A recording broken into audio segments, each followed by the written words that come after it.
You are listening to the Horse Radio Network, part of the Equine Network family. What a beautiful day for horses in the morning. You are listening to the #1 horse podcast in the world. Here's your entertaining look at the horse world and the people in it.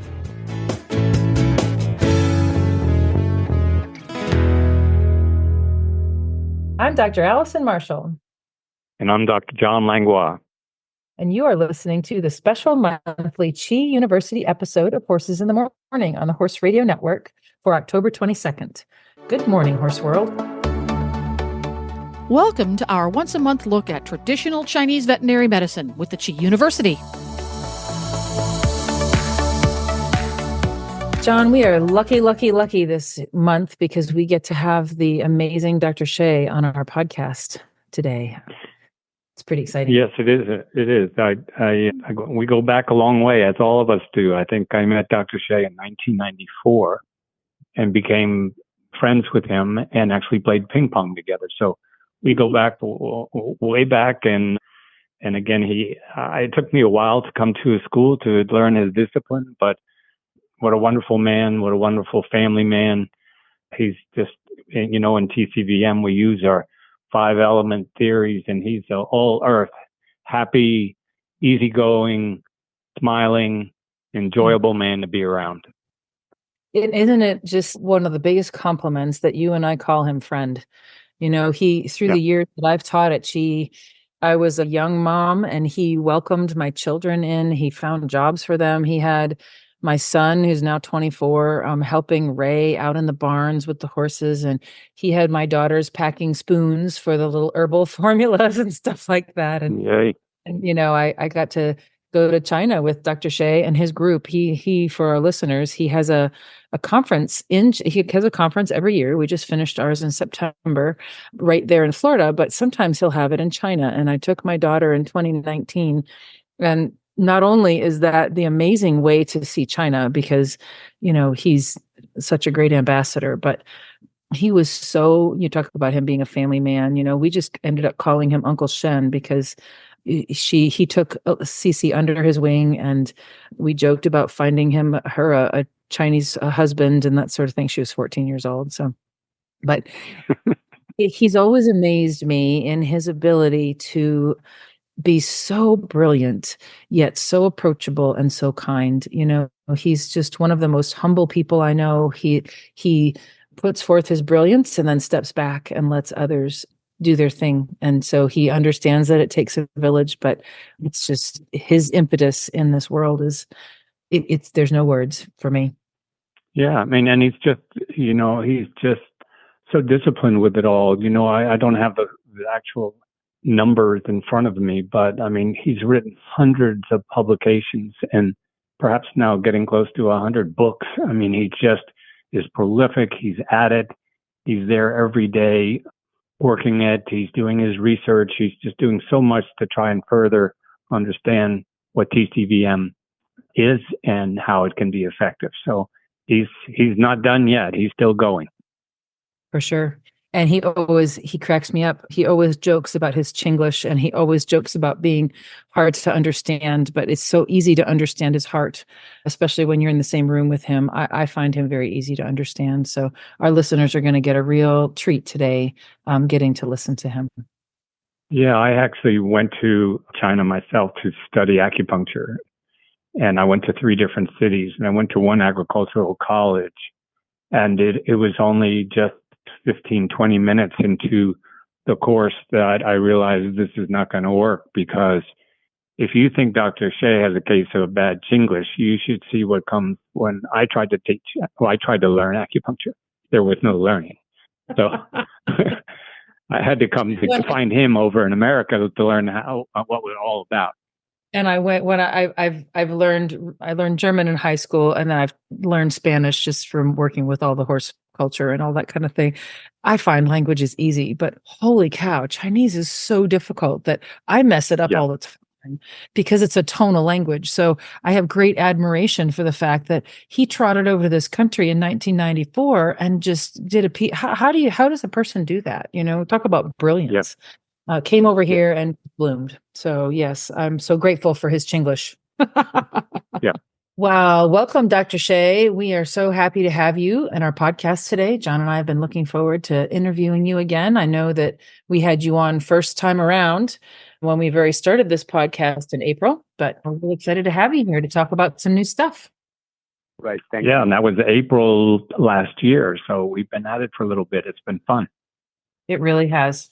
It really has. We've talked a lot about different cases. We've talked a lot about herbal formulas. We've interviewed a ton of people. And I don't know, Dr. Shay, I would love to hear some of what brought you to Qi again, in case people a year and a half ago didn't hear our story about you, didn't hear your story about how you got to Florida, how you started doing acupuncture there, because my recollection is you came to the University of Florida to do a PhD, correct? Yes, exactly. I went to University of Florida 1994, a long time ago. But a year ago, tried to get my PhD training, and that's initially. And later on, some cases show up, need acupuncture help, because they already tried Western medicine against the wall. The one case I still remember is chronic diarrhea, has been in hospital for 5 days with internal medicine care, but the whole still consistent bloody diarrhea. So at that point, the conclusion from interest decided to sleep because nothing else able to help. So the client says, wait a minute, I heard there is a guy able to do acupuncture around your area. Can I ask him to help? Professor is shocked. Really? Okay, let's give it a try. So that's why I'm able to get in. So, Dr. Shay, when you first got there in 1994, there was no acupuncture department or anyone that had expertise in acupuncture until you got there. Exactly. So, some of you probably don't know, acupuncture is so popular now in the United States. Early 1990s, when you talk about acupuncture, academic people think about you're crazy. What do you talk about? That's just the edge. It's really cool. So you went on to actually develop a acupuncture department or a course at the university after you got there while you were working on your PhD? How did that evolve? So what happened is case by case that the chronic diarrhea is getting wonderfully healed and discharged from the hospital a couple of days later. Not only actually helped the horse, actually saved the life of the horse. All those interests, okay, there's some value from this medicine. So I think those cases plant some seeds on their brain. Plus, in Florida, there is horses industry is surrounding with us. A large animal hospital pretty well established. So the people are horse people from all over the world. I still remember some cases from South America, like Mexico City, shipping the horse come to Florida, come to University of Florida. And the Alabama, North Carolina, a lot of horses actually come into Florida, not only local horses. So equine industry is very important. In Florida, University of Florida, what medical care for equine medical care is very, very established. So they want to do something unique. And since the cases with Western medicine couldn't help, and those cases are actually able to help by acupuncture and Chinese medicine. So during that time, administration decided we should have this direction. We should have acupuncture department. So I'm very lucky. During that time, I just tried to graduate my program, almost graduate, but just right before getting my PhD. And then after the job for me, do you want to become the faculty of our team? And then that's what we start acupuncture service in large animal College of Veterinary Medicine, University of Florida. That's 1990. That's wonderful. I remember I was invited to go to Australia for 3 years, and I learned from a acupuncturist there, just kind of cookbook, putting in points for infertility issues, and it worked so well that I came back and tried to find where can I get some more study. And I found you at the university and then began to, with your ambulatory practice, meaning you would go out into the field to various farms, equine farms, and offer that acupuncture service out into the Ocala area. Yeah, that's I have the good memory, John. You taught me a lot about the equine industry in Ocala, Florida. So thank you very much. Yeah.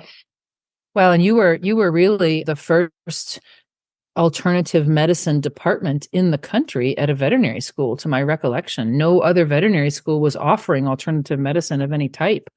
So you've also started a movement over and above Chi University. And my understanding too is that your graduate students and your interns, like the great Ronald Coe out at University of California, Davis, they have all, you've seeded many veterinary schools with really wonderful practitioners of this medicine. So you've started a big movement in the veterinary community, let alone at Chi University, which is huge. Yeah, Jonathan, also is interesting is because this is position, I get invited to so many places to teach acupuncture. Some of the folks want me to talk more. I say, I have a limitation. I did it to my PhD research. I cannot just go to Canada, go to Ireland, go to Europe, or go to Japan. But the student said, we can go to your place. So that's actually stimulated my motivation. We might be able to build the private institution to teach traditional Chinese Western medicine. So that's what the Chi Institute established. Now later on become university. So, Dr. Shay, talk to us a little bit about how that's expanded globally to include many other countries and many other courses available all around the world. Yeah, the Chi established first. We primarily teach acupuncture in Red Lake, Florida, and the global people from Europe beg us to say, can we deliver this teaching in Europe? And since everybody travel from Europe, that's many flights, so inconvenient for them. So we started first branch in Spain. After that, and another country also said, oh, wait a minute, not only in Spain, can we do more countries? So we're able to establish in Australia and South Africa and so many other Asian countries like Indonesia, Korea, and other countries. So now we have about 20 plus branch all over the world of the Chi University branch. Yeah, that's wonderful. I think if you look on the Chi University site, it speaks of 26 different countries and 6 continents. So what a tremendous growth over that period of time.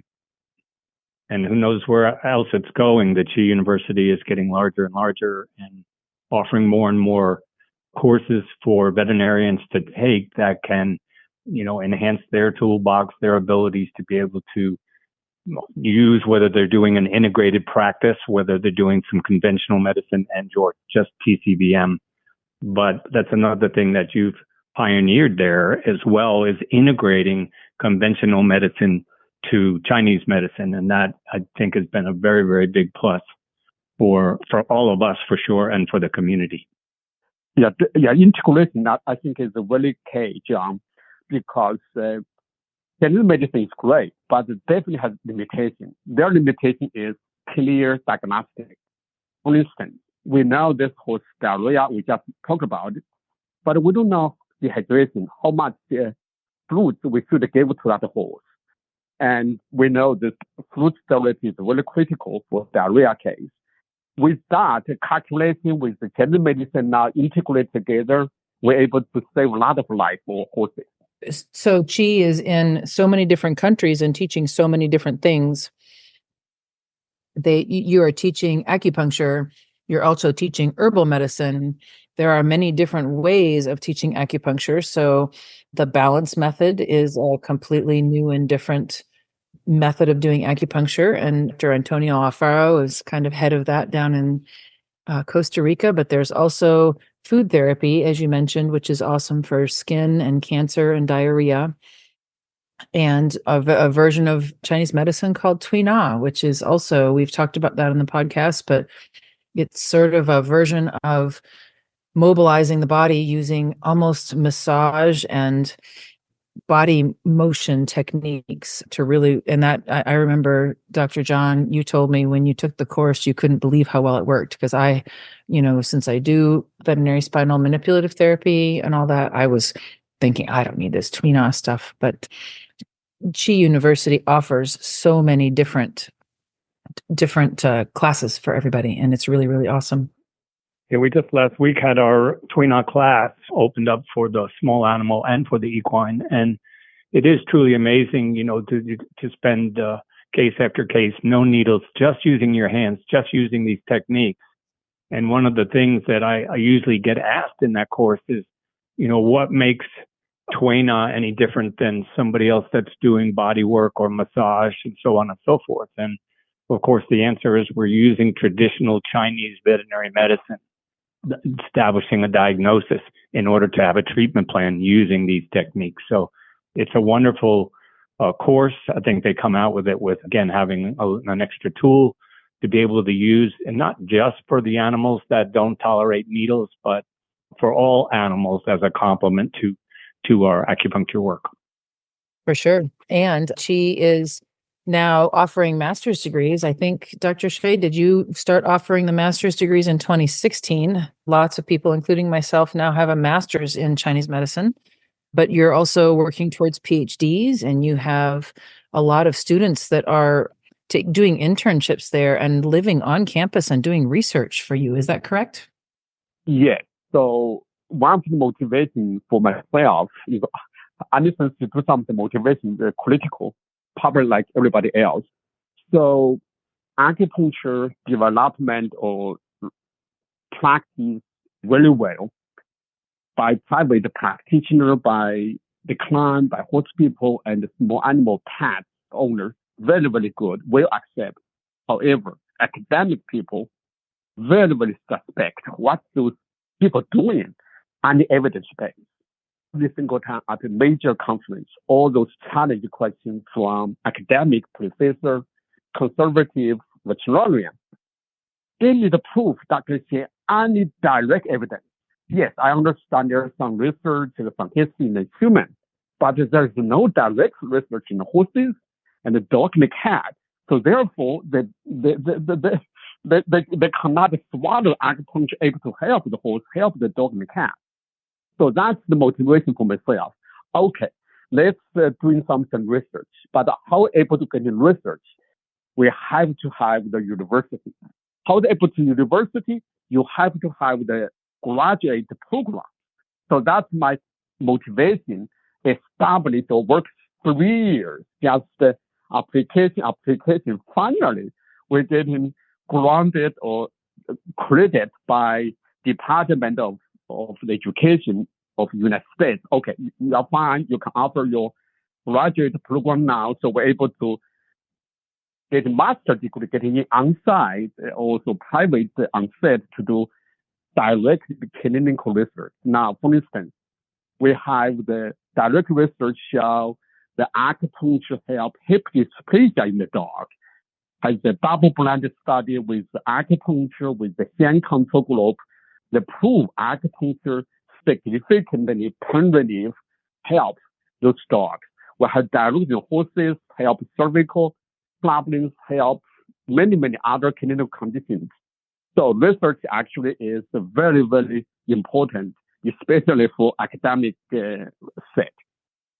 I think for the Western mind, I've been associated with Qi for 20 years, which is hard to believe, but I've always been amazed at how you understand your position as the bridge of this medicine, because Western medicine we live in America, we think Western wise. We think, making things as small as possible. We think of the microscopic level. We want to know what pathogen is involved in an infection.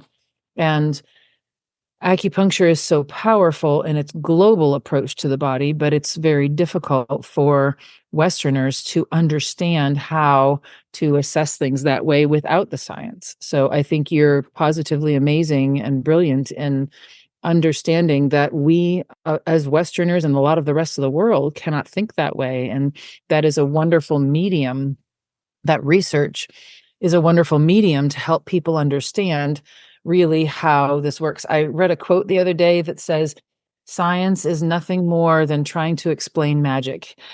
And I kind of feel that way because I feel like we're all, science is limited in every walk of life, but I think it's particularly tricky in Chinese medicine because our listeners may or may not be aware of this, but it's hard to do a scientific experiment where you're putting needles in one body. You either have to put needles in another body in the wrong places, or you have to not put needles in at all. And then that can be sort of a weakness of the study. So structuring scientific research around acupuncture, I think, is pretty tricky. And you've really encouraged a lot of us to do that pretty well, I think.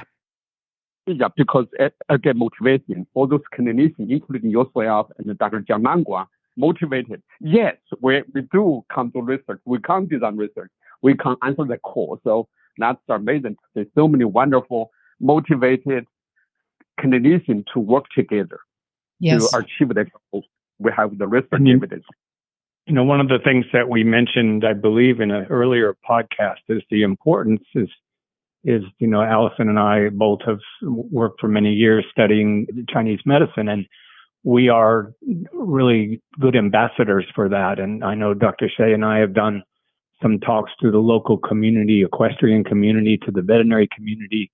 I know Allison has talked to veterinary students. So we are good ambassadors for that. And I encourage you that are equine listeners to reach out in the Qi University under the resource.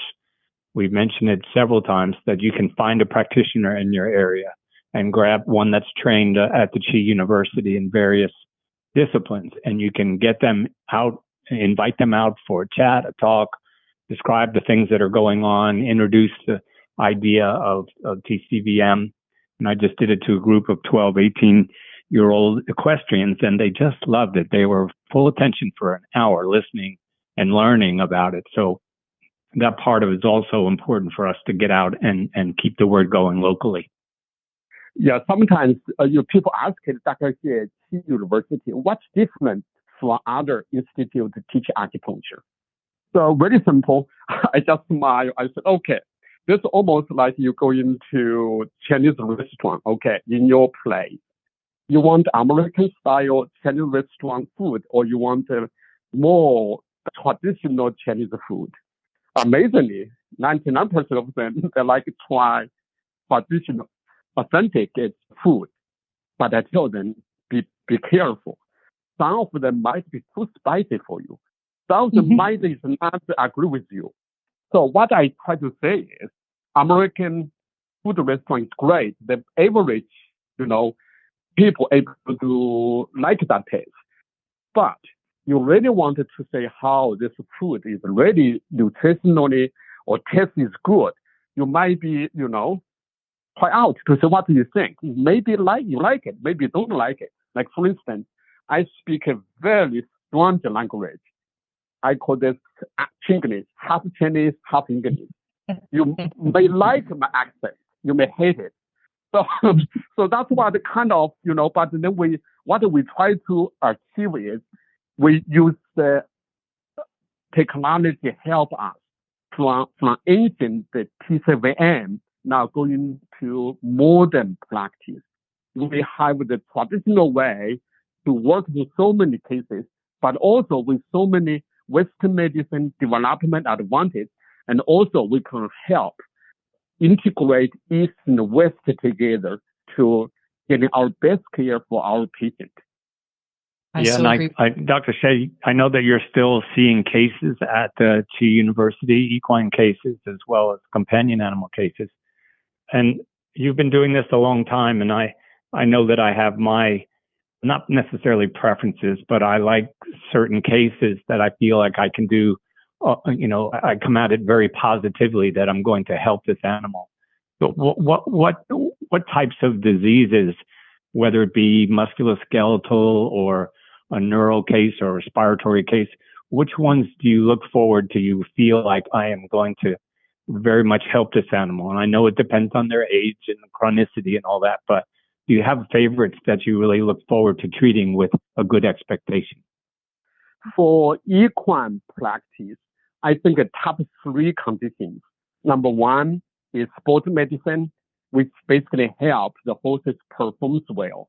There are no major internal medicine. They just horse has some degree of the pain management, soft tissues, or sometimes could be from neck, cervical, could be from others, but just manage the horse has maximum perform. And that's the one big caseload. Second, for equine practice, we also have so many chronic illness.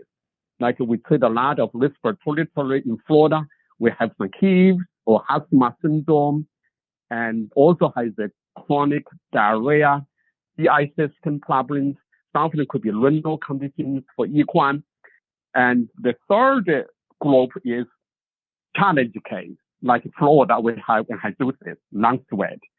And then those are skin cases, allergy case. We do have a lot of the good results for those three groups. And for small animal set is a little different. Small animal is more commonly about the geriatric. We saw a lot of geriatric patients for small animal practice, or in general, the older patients have multiple diseases. Renal conditions, GI conditions, skin conditions, liver conditions, hand weakness, disc, seizure.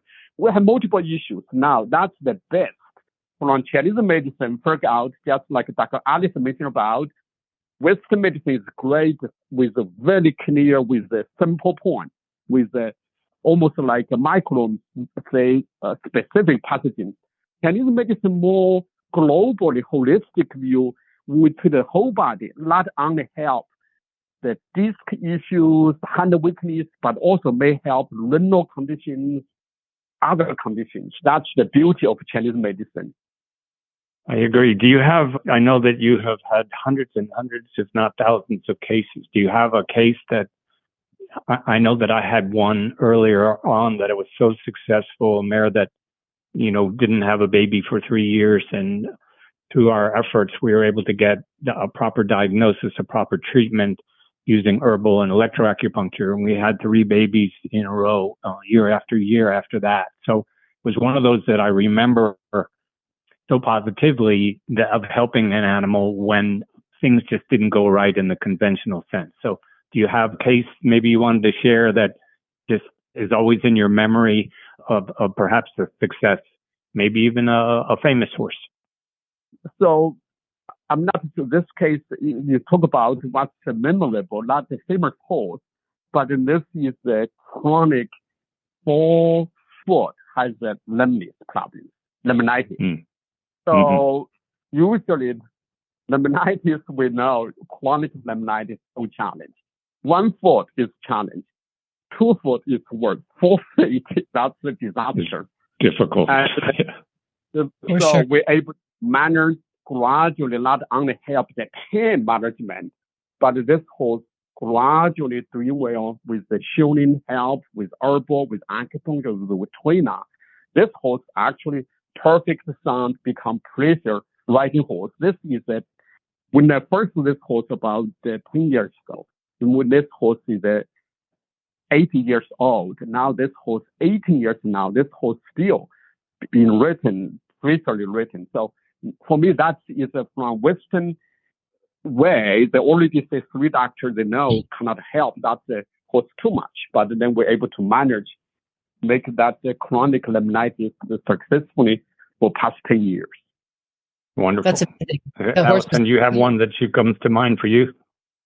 Oh gosh, why don't you go ahead with yours? One of the things that I really enjoyed during my regular conventional work of 28 years was working on the babies. And, they're so malleable. They come out maybe looking terrible, and within a few weeks they straighten up, remarkably. But I remember several of them, 2 of them distinctly, that both the veterinarians that were attending, the owner and the manager all said, let's euthanize it at day 1. And I was asked to just come in and consult. And on both those cases that those horses went on to be successful race horses. We did everything with them from Tuina to acupuncture to herbal to massage to everything that we could. And they responded so beautifully. And that's a great memory that I have, that you can take an animal that they think is not going to be anything. It's more easier to euthanize, to turn it around and have a good outcome. Yeah, I do talk about famous horse now. I have another, actually, the famous horse from Mexico City's Olympic winner, dressage horse. They shipped him from Mexico City to National Animal Hospital in West Florida. The student cannot touch this horse. And they have their own groomer, home people handle their daily care. Only people able to touch from university is doctors. So Dr. Marshall is our equine service chief. They saw this horse. They just don't know what's wrong with this horse. They use every single diagnostic, bone scan, X-ray, ultrasound, all those diagnostics available. That's 15 years ago. Nothing wrong with this horse, but this horse limping. So since there's some I was there, so maybe let Dr. Xie take this horse to see what he said. So I examined this horse, I scanned basically. I find this horse primarily is left stifle and the right front shoulder. So that's my diagnosis. Clinically, this horse just limping on the left rear. With the medical examination, everything's normal in terms of diagnostic image, blood work. So this horse hospitalized. Every day we do acupuncture. 5 days later, this horse perfectly sound, and they ship him back to Mexico City. So this is a famous horse. We're able to use Chinese medicine. Actually, when the Western medicine non-diagnostically for those lameness horse, now we can use different way to diagnose the horse because they have the different method. Western medicine is very specific. Chinese medicine looking for whole body. That's so-called the qi. Since Western medicine, everything is normal, so it's not structurally damaged. And then there's non-structural allergy blockage. We call that the qi stagnation. So we basically manipulating with the body's own vital forces or the qi. Now use acupuncture, herbal, and the Tuina technique. That the qi, the flow is normal. When the qi flow is normal, blockage goes away. So therefore, horse becomes sound.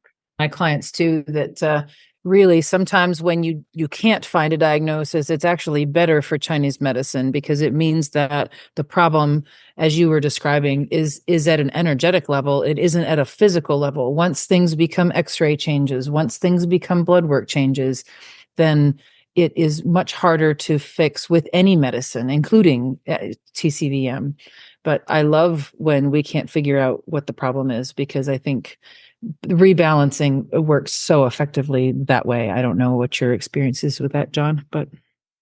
Well, I just to mention, another case that I'm working on now, it happens to be a reproductive case, but for 3 years, this mare actually, she was 4 and she had a baby and she's a valuable mare. And then 3 years, no babies.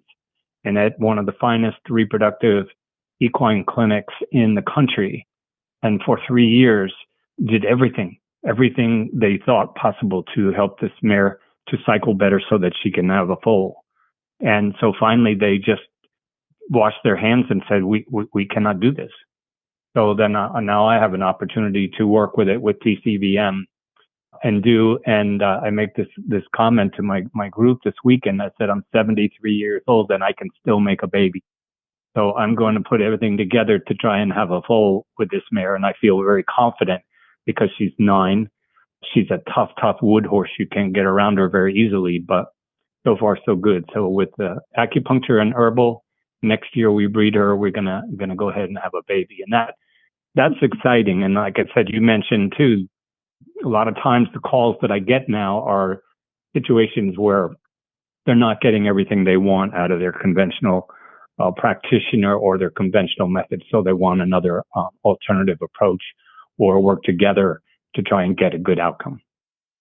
Yeah, I think the case that I can come up with that is probably one of my most exciting was that I saw a 2-year-old, and I think this was 2008 or 9, that was very neurologic. And I asked the trainer if he would take the horse into the track so I could electroacupuncture him on a monthly basis when I was there. And it was a little nondescript bay horse, little white hairs on his head, just plain dude. And that trainer had horses run in the Preakness. He'd not won a Preakness before, but he was a very successful trainer. And that little horse ended up being his most successful horse. He was a multiple stakes winner.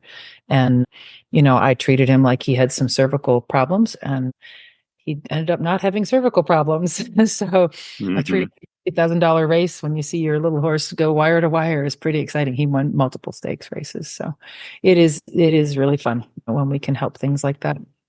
It is wonderful. And just recently, I've had several cases that the horse just doesn't want to get out of the gate. It just doesn't really feel comfortable, or something's wrong. Wins its first race and then comes back and has a 4th, a 7th, and a 9th.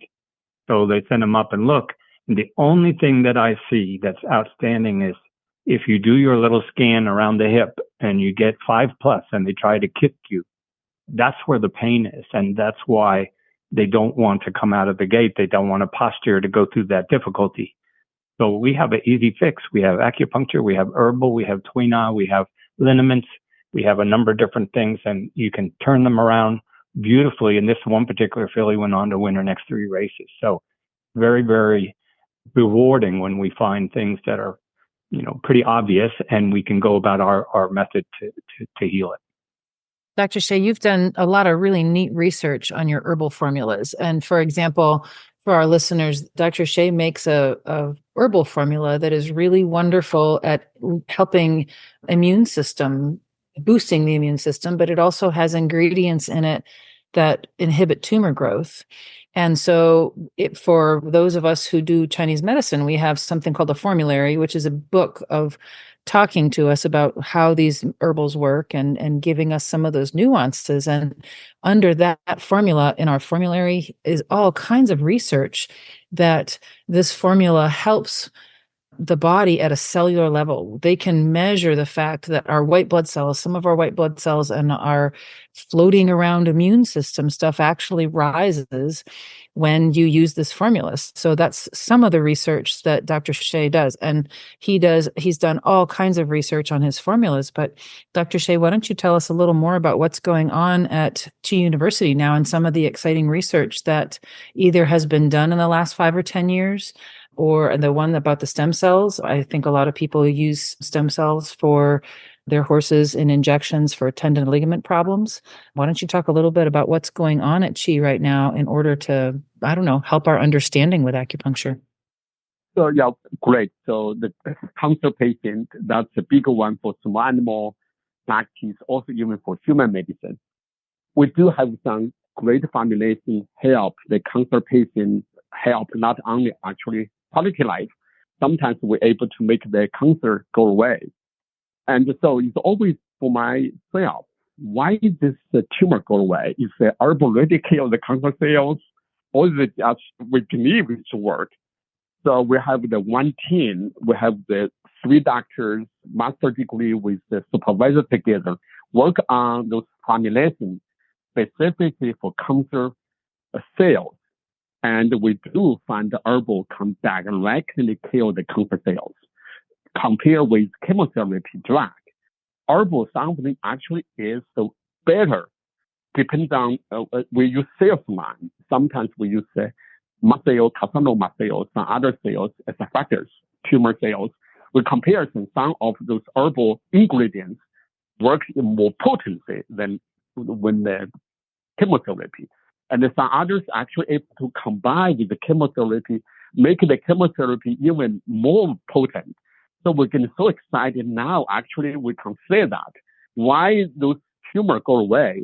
Because actually, this the herbal able to help the directly kill the cancer cells. And then some of also a lot of team we work on those acupuncture and herbal, also able to help immune stimulation when the immune system is stronger.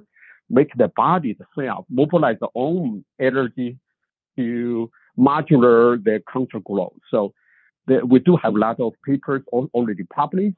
So it's very exciting to say that the evidence base.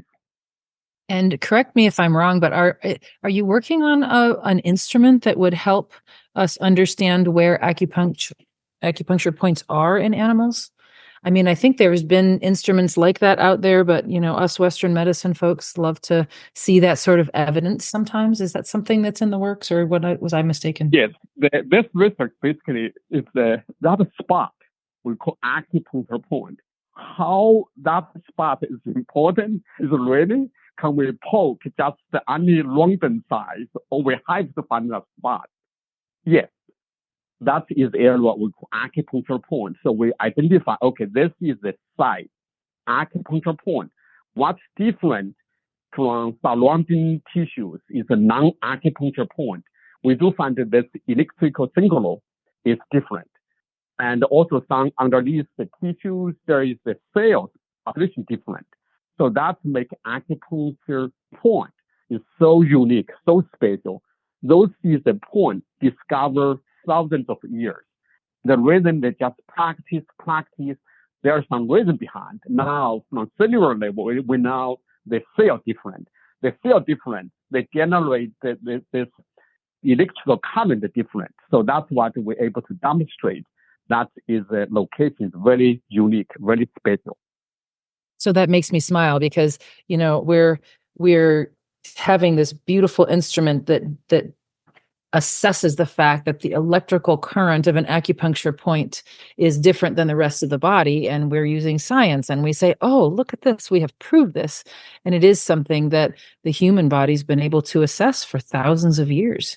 So it makes me smile because I love the fact that the science proves what, our inner wisdom has known for very many centuries. It's really cool. Any other neat things? And Dr. Shay, did you also engage in the idea of trying to quantify qi? In other words, actually get a physical measurement of qi. Is that still ongoing? That research is still ongoing. We try to use the quantum science. So the quantum science that we try to use a field. That is, the Earth is a field. We have to isolate or make the field to separate them. That's we're still on research. Hopefully, we're able to find a pure field that is magnetic field from acupuncture, meridians, and point, which still is working on it. And then it's very exciting. That's fabulous. Well, Dr. Shay, thank you so much for joining us today. I love all the information you have. I love hearing and sharing with our listeners what's going on at Qi and just how much this medicine is advancing across the globe because of our understanding of it better. And that is 300% thanks to you and your vision 30 years ago. I guess my math isn't very good, but your vision a very long time ago to help bring what you learned as a young person in your culture to the rest of the world so we can heal better. And that's really what it's all about, is global healing. Well, John, don't you think that was the best interview we could have had? Dr. Shay is amazing. He is no less than amazing every time we talk to him. And that was a great talk, don't you think? I think I thoroughly enjoyed it. And every time I'm all ears when he's speaking, because he just has a wealth of information and knowledge about TCVM and about a lot of other things, in life. So all good. I've told my clients many times as I'm talking about him, and this is, it's the truth, but I repeat it regularly. I just love standing next to him and just sort of hoping that some of that goodness just washes over me. It makes my life better because he's got that kind of energy. He's just amazing. Yeah. So we want to go on about how to find, when people want to find practitioners of TCVM, anybody linked to Dr. Shay would be under tcv.com, which stands for Traditional Chinese Veterinary Medicine.com. And if you go on that website, that is the Qi University website. And there is a place over there and it has find a practitioner by you. So using that link, a person in Iowa could find whoever is closest to them that can practice this medicine. And it'll separate out. There's a lot of small animal. There's way more small animal vets in the world than there are equine vets. So if you're looking for a horse practitioner, it will help you get to it, somebody who can practice on horses. Yeah, and if you want to make it simple in the Google world, just Google T University. And when it comes up, you can go right to resources, and under resources, you'll find a practitioner. So it's a very simple step. You don't have to worry about finding it. Look at you being all technological. So impressive. No comment. All right. Well, all right, John. We'll see you in November.